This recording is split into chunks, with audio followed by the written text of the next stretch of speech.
Naranasan natin yun, ng pandemic. Ng bansa natin na dumaan sa pandemic, bawal lumabas. Kanina ngayon, Kim Chiu. At si Kim Chiu naman ngayon ay binatigos na, anong salita? Deserve. Di ba? Naibabalik natin yun. Pero I enjoy the freedom, I enjoy yung democracy ng bansang ito. Sa 44 years na pinagkaloob ng Diyos, praise the Lord dahil masaya tumira sa Pilipinas. Masaya ba tumira sa Pilipinas? Ayan.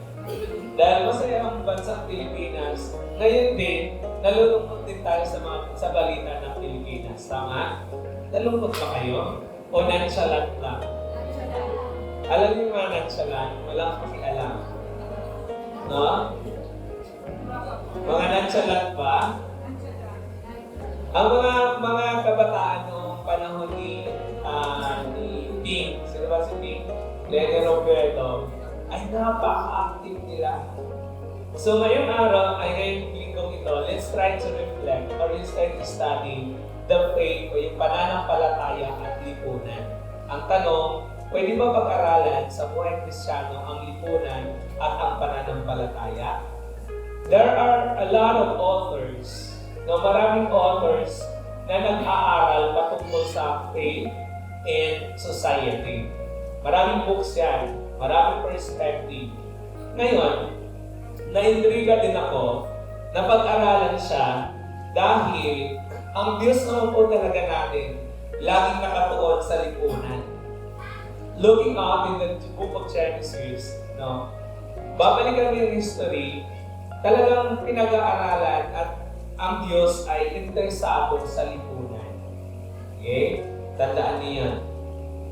Dahil dyan sa text natin ngayon, sa Psalm 33, sabi niya, mapalad ang bansa na ang Diyos ay Panginoon at mapalad ang mga taong pinili niya na maging Kanya. Yung Diyos na yan ay Panginoon. Meron siyang gamit. Pareho mo ba yan? Yung Diyos ay Panginoon. Ano ibig sabihin noon? Pag nanalangin tayo, Panginoon, dinggin niyo po ako. Ba, tayo natin, O Diyos, dinggin niyo po ako. In this context, yung Diyos na tinitingnan dito, in the perspective of writer, ang gamit niya dyan ay Yahweh, the Creator. Okay? Ginamit niya yung Panginoon dito in the context din na pag God ka, ikaw yung Panginoon. Ano nga po ba ang konteksto ng Panginoon sa panahon nila? Pag ikaw yung Panginoon, Pag ikaw yung Panginoon, isang salita mo, ikaw yung susundin. Ikaw ang masusunod. Pag Panginoon doon, siya yung ruler, siya yung tao na kung in the Romans, yung Roman Emperor walang kamalian. Walang mali pag siya ang Panginoon. Walang mali pagdating sa kanyang desisyon. Ang gamit dito ni yung psalmist, yung Panginoon dito, siya yung ruler, siya yung susundin. Okay? So that's the perspective. Now, mahalaga ba ang pananampalataya para sa bansa? Hello? Mahalaga ba ang pananampalataya para sa bansa? Mahalaga ba?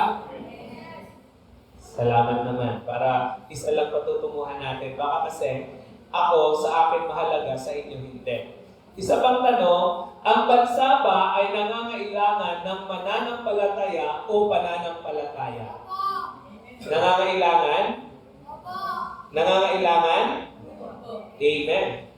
So kung naniniwala ka na ang bansa ay nangangailangan ng mananampalataya o pananampalataya, so dapat lang pag-aralan natin ang pananampalataya at lipunan. Ayon sa pag-aaral, may mga bansa na walang Diyos. May mga bansa na pinakadelikado puntahan. Ito ay ayon sa source, SCDP World Population Review.com Country Ranking Most Dangerous Countries. At ito ay 10 lang ang aking kinuha. Okay?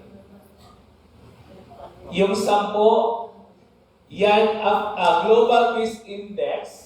Nagsusukat yan kung gaano kadelikado pagpupunta ka doon. Ano naman ang dahilan at ano naman ang mga rubrics para malaman mo delikado ang isang bansa? Una yan yung political status ko nila, economics, at kanilang pananaw. So si Afghanistan ay nasusukat ng number 1. Hindi safe pumunta. Nakapunta ang seaman po ba yung nakapunta na doon? Walang dagat. Ha? Wala akong dagat sa Ay, walang dagat, sorry. Kaya ako yung nagtanong. Basta ganda talaga nagtanong. Wala. Pero madadaanan nyo. Hindi rin kasi walang dagat. Itong Yemen, parang kanina lang nagtanong ko sa internet, nag-browse ako, parang may nagdeklara naman ng Yemen ng war. So meron na naman siyang And Syria. Saan dito yung nyo, nadadaanan, mga seaman? Wala. Somalia nadadaanan nyo? Delikado ba sila? Dahil nandoon ang mga pirata. So meaning, bakit ako nagtanong? Kasi hindi ko naman napuntahan yan eh. Nagtanong ako sa may mga karanasan. So meaning, itong Somalia, it means itong review na to ay totoo. Na Somalia ay isa sa mga delikado din. Okay? So Iraq, nababalita din naman natin na delikado din sa Iraq. And these are countries na isa sa mga ayon sa pag-aaral ay hindi safe at hindi ka secure pag pumunta ka at pupunta ka doon. Sinong Kristiyano ang pupunta doon para mag-mission? Kung lahat nitong 10 na ito ay nakakatakot puntahan, tingnan muna natin ang Pilipinas. Ang Pilipinas po ba ay nakakatakot? Ang Pilipinas po ba ay nakakatakot? Huwag naman. Pero may mga hamon sa Pilipinas. May mga hamon sa Pilipinas, tama? Hamon ay ekonomiya, yung klima, at yung politika. Tama ba? May mga hamon ba? Naranasan niyo po ba? Na ito yung hamon. Pero itong mga hamon na ito na nakita natin sa Pilipinas, pwede na po ba natin makonsider na delikado tumira sa Pilipinas? Hindi pa. So malaya pa rin tayo. Masaya ba tumira sa Pilipinas? Yes. Very good. Para yung mga mukha niyo, lungkot na lungkot. Baka naman kasi bumoto kay BBM nagsisisi, kaya ba naman? Huwag na kasi balikan. Hindi lang naman kayo nag-isa. Marami sila. Baka tanongin naman dito makasari pas. O kailangan ng bansa ng mga taong may pananampalataya sa Diyos. At kailangan ng tao ng bansa na ang kinikilala ay Diyos lamang. So, ang mga ganito, pag-aralan natin yun. Ang pag-unawa sa lipunan kaugnay sa pananampalataya ay mahalaga upang maipamuhay ng tama ang mga aral ng Diyos sa gitna ng pagbabago anumang hamon sa mundo. I ask you, safe pa po ba dito sa Pilipinas? You say, yes. Pero nakita niyo po ba yung mga hamon sa Pilipinas? Amen? Nakita po ba natin o nantsalat lang talaga tayo? Nantsalat. Kahit nantsalat tayo, pero nararamdaman at nakikita din natin ang mga hamon sa bansang ito. Tama? Sa mga bata siguro hindi. Tingnan natin ang mga youth. Kasi ang mga youth naman ngayon ay hindi pa rin naman sila nagbabudget eh. Tama? Asa ng mga youth? Say amen. Asa ng mga kabataan? Say amen. Umuwi ba kayo sa bahay niyo may pagkain na? May nakapag-grocery na ba? So meaning, ang mga magulang ang nakaranas yun. Tama? Ano napansin ninyo sa mga bilihin ngayon? Mahal na na no? Buti na lang na nagmahal ang mga bilihin, ang mga matatandang katulad namin, control na rin sa pagkain. Kaya lang mga bata, habang nagmamahal ang mga pagkain, ang bilihin ng mga bata, marami pang kakainin. Buti na lang kami, less na. Tayo mga mananampalataya, kayong mga kabataan, hindi dapat kayo nonchalant sa sitwasyon ng ating lipunan. Ano man dapat ang gagawin? Unawain, no? Ang pag-unawa sa lipunan kaugnay sa pananampalataya ay mahalaga upang maipamuhay ng tama ang mga aral ng Diyos sa gitna ng pagbabago o anumang hamon ng buhay o anumang hamon sa pananampalataya.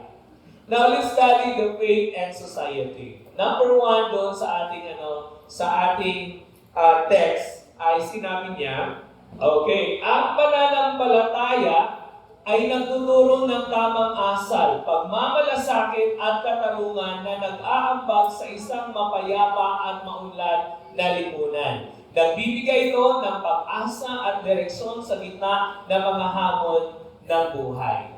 Hello? Hi! May paniniwala po ba kayo sa Diyos? Sino dito ang may pananampalataya sa Diyos? Say amen. Kailangan kayo ng bansa. Kailangan tayo ng bansa. Asa ng mga kabataan? Say amen. Hindi nyo lang kailangan ng technology. Sa society, pwedeng pahinain ang inyong pananampalataya. Mamaya pag-aralan din natin. Dahil dyan, mahalaga ang pananampalataya na maunawaan natin dahil tayo ang magturo o itong pananampalataya mismo ang magturo sa tamang asal, pagmamalasakit, katarungan na nag-aambag sa isang mapayapa at maunlad na lipunan. Nagbibigay ng pag-asa at direksyon sa gitna ng mga hamon ng buhay. Kaya nga, honestly, pag tayo ay maraming hamon sa buhay, saan tayo pumupunta? Lagi tayo nananalangin. Sinusukat at nasusukat ang ating pananampalataya. Kaya nga sabi ng awit, mapalad ang bansa. Sabi niya, mapalad ang bansa na ang Diyos ay Panginoon at mapalad ang mga taong pinili niya na maging Kanya. Ang tunay na pagpapala ay mula sa Diyos. Naniwala ba kayo noon? Naniwala ba kayo noon? Amen. Maraming bansa ay umaasa sa kanilang yaman, lakas militar sistema para sa kanilang seguridad. Ngunit sinabi ng talatang ito ay ang tunay na pagpapala o ang tunay na pagpapala ay nagmumula sa Diyos bilang Panginoon, hindi sa material na bagay. Ang daming mayayabang na bansa dahil laging nakasalalay ang kanilang lakas doon sa material na pangangailangan. Now, hindi ang bago ngayon. Then you are going to read the book of Genesis hanggang sa 5 books na yan, ang Chronicles at lahat ng Old Testament. Ganun din. Saan nagmula si Goliath? Palestine. Ang lakas-lakas nila, ang yabang nila.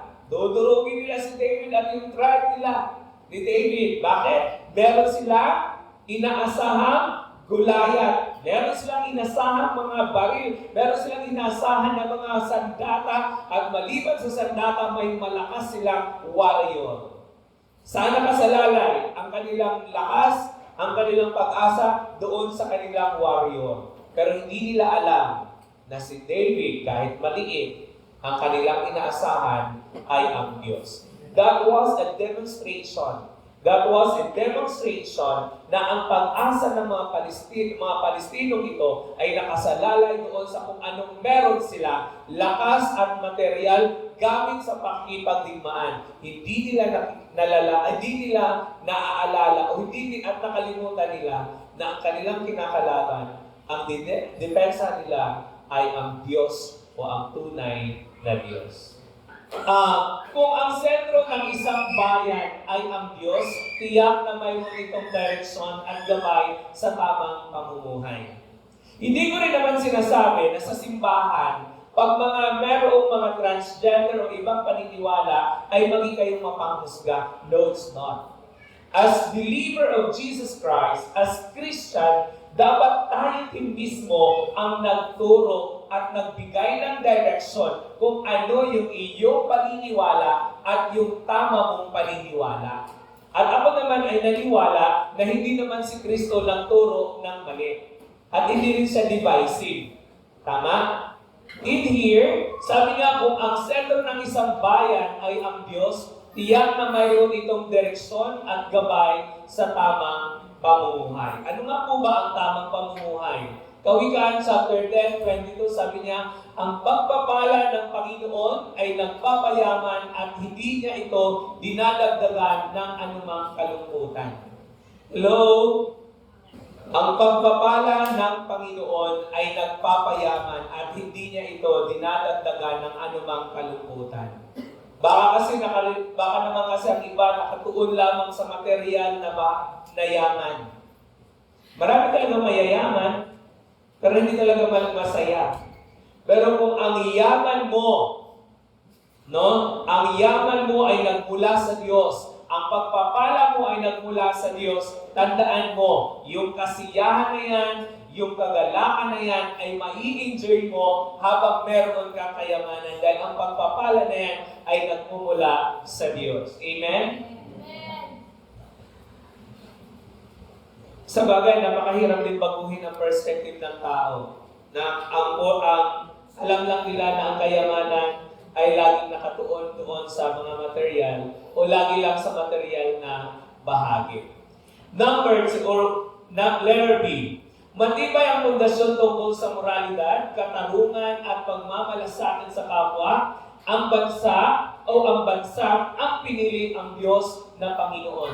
Sa kasaysayan, maraming bansa ay nagkaroon ng matinding moralidad, kaguluhan at kasamaan nang lumayo sila sa Diyos. Tingnan natin itong mga bansang ito. May mga bansa tayo, ito.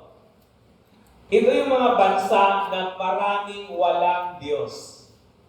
Atheist. Ayan, number 1, top 10 lang kinuha ko. China, 91%. Nang nag-establish ang China o mga Chinese dito sa bansa natin sa Pilipinas, hindi ko naman lahat kasi meron pa namang 9%. 91% wala silang pananampalataya. Kung kaya, sino ang mga nauuna sa pugo? Di ba sila? Di ba sila? Sino nag-i-establish? Di ba sila? Oh. Wala naman kasi sa kanilang Diyos. Ang mahalaga sa kanila, kikita sila na. Now, isa sa mga bansa dito ay Japan. Nandito si Nanay. Asan si Mami Tess? Sa Sweden, Czech Republic, United Kingdom, Belgium, Estonia, Australia, and Norway. Denmark. Tingnan natin ang China. Okay, babasahin ko. China is among the largest countries with an atheist population, and various reasons have been identified to contribute to this situation, as reported. Confucianism, Taoism, and Buddhism are all traditional beliefs in Chinese society, but do not hold the belief in personal deity at the core of their ideology, which is more secularly based. Since 1949, the Communist Party has governed China, which support atheism because Marxist doctrine emphasizes materialism and scientific thought over religious thought. The government has been actively discouraging religious practices and has restricted religious freedom, further reinforcing atheism. Moreover, rapid urbanization, education, and exposure to global secular ideas have encouraged a more rationalist worldview. Modernization in the country and focusing on technology and science have shifted the population toward secularism and thus toward atheism. Bakit ko ito binasa? Mga nanay, dito kayo titingin. Sorry to say,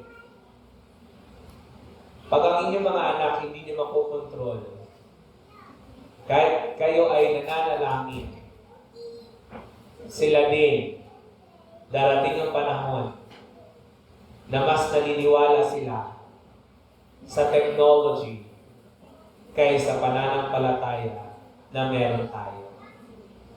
Kaya nga po, double time ang panalangin natin sa mga kabataan. Dito sa church, tingnan mo mga bata. Dito lang sa church, ilan sa mga bata ang nakatingin dito sa Word of God kaysa cellphone dyan nakaupo? Ilan sa mga bata ang nakahawak ng cellphone ngayon, naglalaro at nagbabasa habang may salita ng Diyos?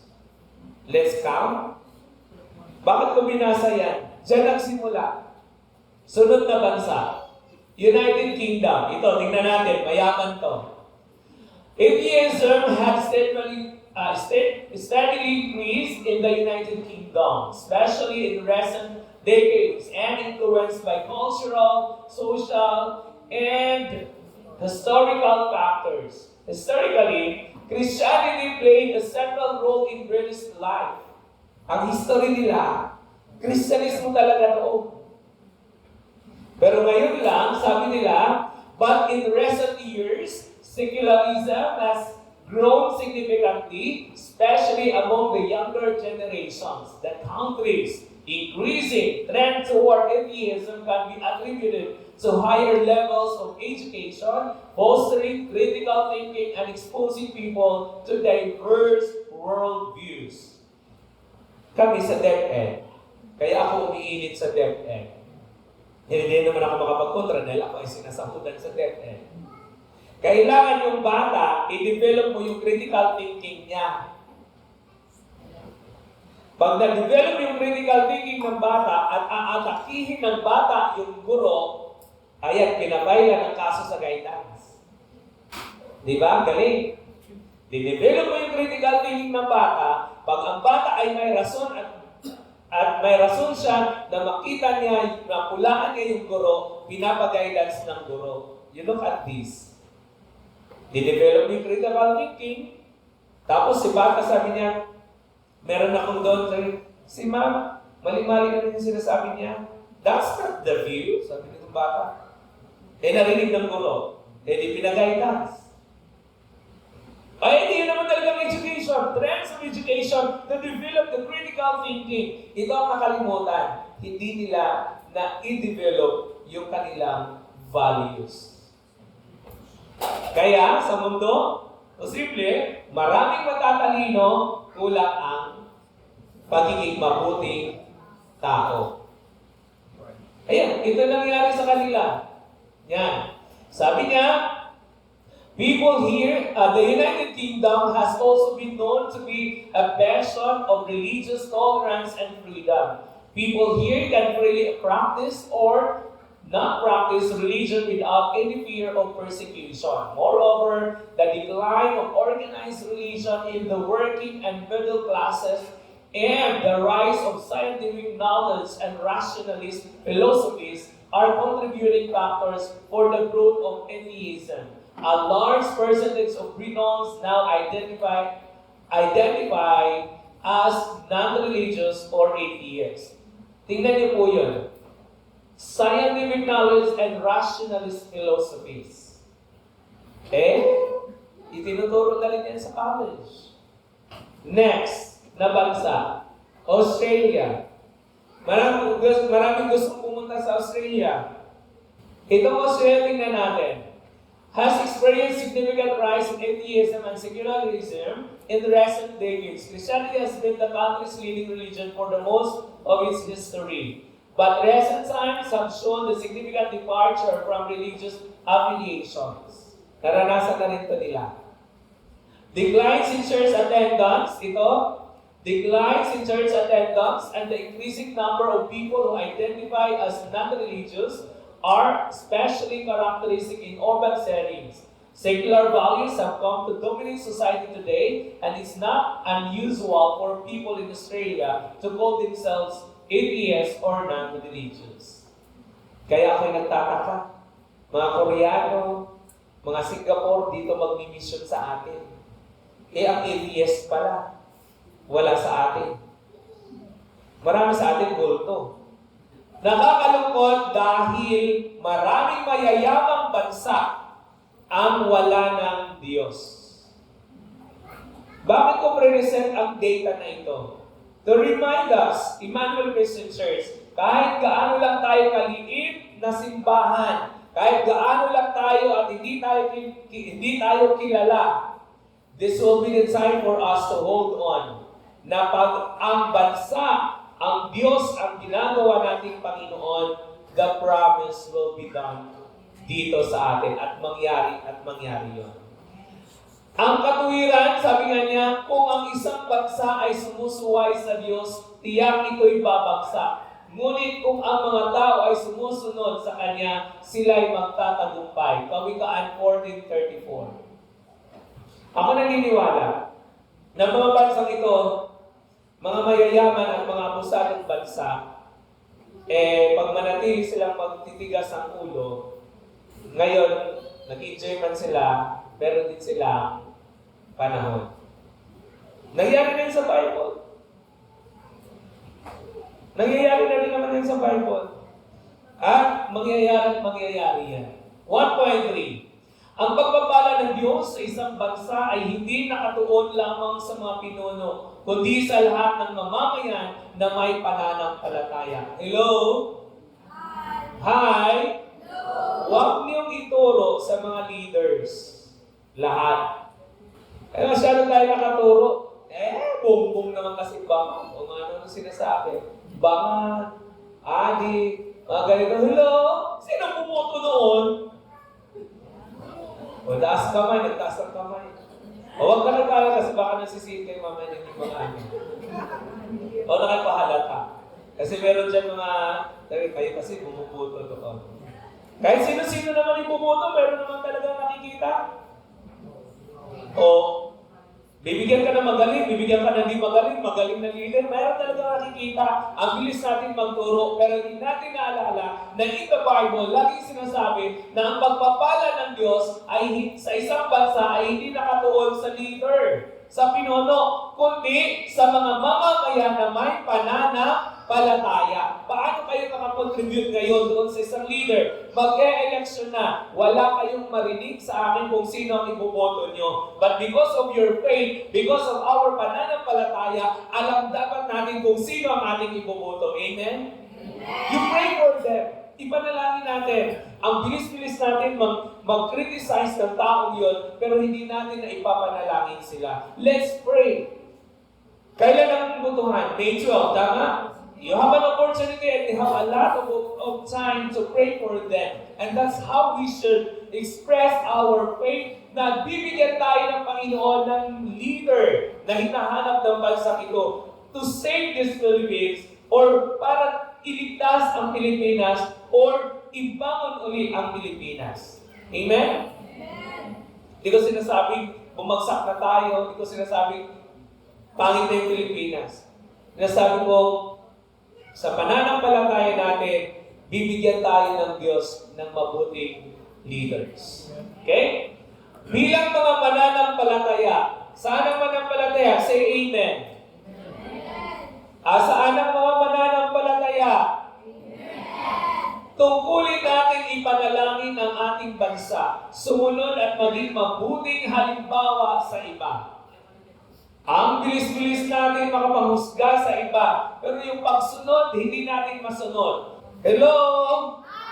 Huwag naman sana magsimula sa atin na tayo ay naniwala kay Kristo bilang Panginoon at tagapagligtas, pero tayo pa ang matigas ang ulo. Ang sabi na pag ikaw ay mananampalataya, tungkulin natin ipanalangin at sumunod at maging mabuting halimbawa sa iba. Amen? Amen! O, mga bata, pag sinasabi wag muna mag-boyfriend, mag-girlfriend, wag muna. Sino mga kabataan dito? Say amen. Amen! Itong preaching na ito, hindi para sa mga matatanda, para sa inyo. Naniwala ba kayo sa Diyos? Naniwala ba kayo sa Panginoon? O di sumunod, huwag pasaway. Ang bata dapat nasa bahay na, ano oras lang, alas 6 pa lang nasa bahay na. Huwag na lumabas. Sino mga babae dito ng mga kabataan? Say amen. Lalo na kayo mga babae, kayo may mga matres, huwag kayong labas ang labas. Dapat ibahagi ang salita ng Diyos upang mas marami pang makakakilala sa Diyos. Hello? Asan yung mga bata? Say amen. Ay, mga kaibigan nyo, dalhin dito yung lalo na nagsimula na mag-makeup, dalhin sa simbahan. Ang kailangan nyo hindi boyfriend, kundi si Kristo. Sa mga lalaki din, hindi girlfriend kailangan agad. Sa tamang panahon. Sino mga kabataan dito? Wala ba kayong group ng Bible study? Pag ako naman kasi ang kagrupo nyo, ayaw yung lumapit kasi si Pastor Killjoy. Di kayo na bumuo. Di ba panalangin natin na ang bansang ito ay magkaroon ng restoration. Let's come together, help together. Mag-Bible study. Asan ang mga nanay? Say amen. Huwag kayo masyadong busy sa bato, mag-invite kayo ng Bible study sa inyo kasama mga anak. Ayan, si Elder Rick, Elder Ado, nandiyan kami sa bato. Nandiyan si Pastor Albert. Kahit 30 minutes, 45 minutes, ibigay niyo sa Panginoon yung time na yun. With your family, with your sons. Kasi hindi natin kontrolado ang mundong ito. Hello? O kayo din mga magkakaibigan, mga bata. Read the Bible, hindi yung laging TikTok. TikTok ng TikTok. Ano yung bago ngayon? I'm serious. Hello? I'm serious. Nasa field kasi ako. The data says, nalungkot ako, sumasakit na yung puso ko, lalo na sa mga bata ngayon. 2 Chronicle chapter 7:14, very known na to sa atin. Basahin natin lahat. Go! Ngunit kung ang bayan ito na nagtataglarin ng aking karangalan ay magpapakumbaba, manalangin, hanapin ako at talikuran ang kanilang kasamaan, papakinggan ko sila mula sa langit, patatawarin ko sila sa kanilang kasalanan at muli ko pasasaganain ang kanilang lupain. Very clear. Sabi niya, maaaring ang kultura, teknolohiya at mga isyong panlipunan ay makakaapekto sa pananampalataya ng tao. Maaaring palakasin o pahinain ang pananampalataya. Okay, itong lipunan naman tayo. Tignan natin, self-check tayo. Kumusta ang pananampalataya mo? Apektado ba ng kalagayan ng ating bansa o nonchalant ka lang? Kumusta ang pananampalataya mo? We should read the Bible. Ano yung mga batang yan? We should read the Bible. Meron pa bang nagbabasa ng Bible ngayon? Say amen. Meron bang nagbabasa pa? O during Sunday school lang? Every day. Kahit isang verse. Hindi ko naman sinasabi basahin yung buong Biblia. Basahin niyo lang yung mag-install. Meron ba kayong Bible? Meron bang Bible sa cellphone niyo? Sino po ba yung may mga cellphone? Say amen. O, lagyan niyo yung cellphone niyo ng Bible app. Free lang naman yan. Tapos ilagay niyo yung app. Everyday, meron nakalagay doon na everyday reflection, devotion. Yun lang, basahin niyo. Isang verse lang yan. Mag-install.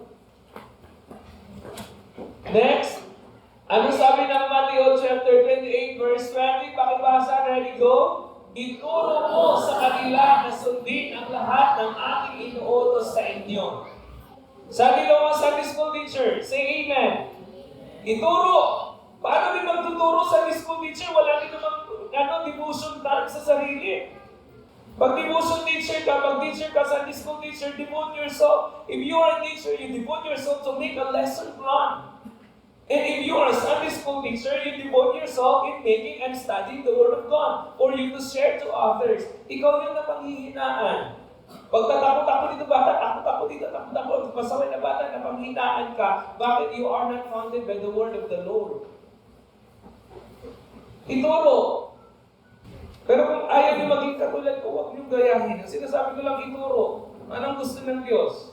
Ano ba gusto ng Diyos? Ang sabi nga niya, ang simbahan ay maaaring maging katuwang ng pamahalaan sa pagpapaunlad ng bayan. Matthew 5:13-14.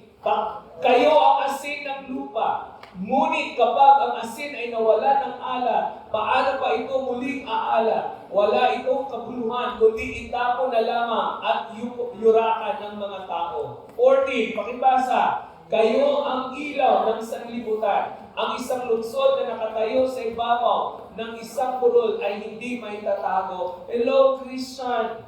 Emmanuel. In the Bible, sabi niya, kayo ang ilaw, kayo ang asin. Ituro ang kanyang nais ng Diyos. Ituro natin, huwag kayo agad umuwi. Di ba kayo nagsawa sa bahay niyo? Monday to Friday hanggang Saturday na sa bahay. Tulungan natin yung mga kabataan dito. Kikita natin mga magulang pa, pari-pariho na lang every Sunday. Hindi ko sinasabi, it is your opportunity. Pag may simbahan na katulad dito na welcome kayo mag-ministry, you do your ministry. It will not for us, it will be yours. Bakit? Kanya-kanya ang ating pagharap sa Diyos. When God asks you, anong ministry mo? Anong ginagawa mo sa mga kabataan? Anong itinuro mo? Wala kasi umuwi ka. You get the point? Pag nagtanong ang Diyos para dating natin doon sa langit and your individual book of life, it's not the book that I have. My book is mine. The book is yours. Anong ginagawa mo na isulat yan doon? Ang Emmanuel Christian Church ay binigyan tayo ng pagkakataon at may pagkakataon tayo na malaya maglingkod tayo. Dahil hindi lahat ng simbahan binigyan tayo ng pagkakataon. Dahil may ibang simbahan dyan, kung sino lang yung pastor, sino lang yung elder, kung sino lang yung officer, sila lang. Pero tayo, opportunity and have the opportunity to share the Word of God. You share the Word of God. Amen? Huwag kayong mahiya. I-quote nyo lang yan, salita ng Diyos. Kayo ang asin. Kayo ang ilaw. Namimiss ko na yun dati. Pastor, ano pong may tutulong ko? Iilan na lang yan. Babagsak na ang ating gobyerno, babagsak din ang pananampalataya natin. Bakit? Tayo mismo. Balik tayo. Ilang percent ang hinihingi ng Diyos pagdating sa pera? Ilang percent ang hinihingi ng Diyos pagdating sa oras? 10% din. Kahit lang naman gusto ni Lord. Ilang oras meron ka sa isang araw? Ilang oras ang 10% ng 24 hours? 2.4. Ilang 2.4 sa isang linggo? O ilan ang nabigay mo kay Lord? Kahit naman ang pag-usapan natin doon. Time. Ba? And hindi maaaring paghiwalayin ang lipunan at pananampalataya. Ang lipunan na may matibay na pananalig sa Diyos ay magkaroon ng kaayusan, moralidad at pagkakaisa. Psalm 33:12. Ang panawagan, ito ay isang panawagan na gawin natin ang Diyos na ang Panginoon ng ating buhay at ng ating bansa. Huwag tayong magsawang ipanalangin ng ating bansa. Mamuhay ayon sa kalooban ng Diyos at ipahayag ang kanyang salita. Basahin po natin ang 6:33 ng Mateo. Everybody go. Subalit, pagsikapan muna ninyong matagpuan ang kaharian ng Diyos at ang kanyang katuwiran at ang kanyang lahat ng mga bagay na ito ay idaragdag sa inyo. Lakasan natin. Mahirap po ba unawain to? Subalit, pagsikapan muna ninyong matagpuan ang kaharian ng Diyos. Praise the Lord! Dahil nandito kayo sa simbahan. Kaharian ng Diyos at ang kanyang katuwiran. At lahat ng mga bagay na ito ay idaragdag sa inyo. Mga kapatid, pagdating ng alas 12, gutom na tayo. Walang problema, kakain tayo. Mamaya, tutulog tayo. Pero pag ang Diyos ay binigyan ka ng talento at talino, huwag mong baliwalain yan. Gamitin mo. Napakalinaw ang 6:33. Seek ye first the kingdom of God and His righteousness, and all these things shall be added unto you as well. But it is timely for us to remind ourselves na ang lipunan at pananampalataya ay hindi pwedeng hiwalayin. At ang pagkakataon na kayo ay narito at pakikinig ng salita ng Diyos ang isang hamon, maging tayong asin at ilaw. Huwag tayo maging katamad-tamad. Dahil Matthew 6:33, ano sinabi niya? Seek ye first the kingdom of God, and all these things shall be added unto you as well. Tayo po ay tumayo.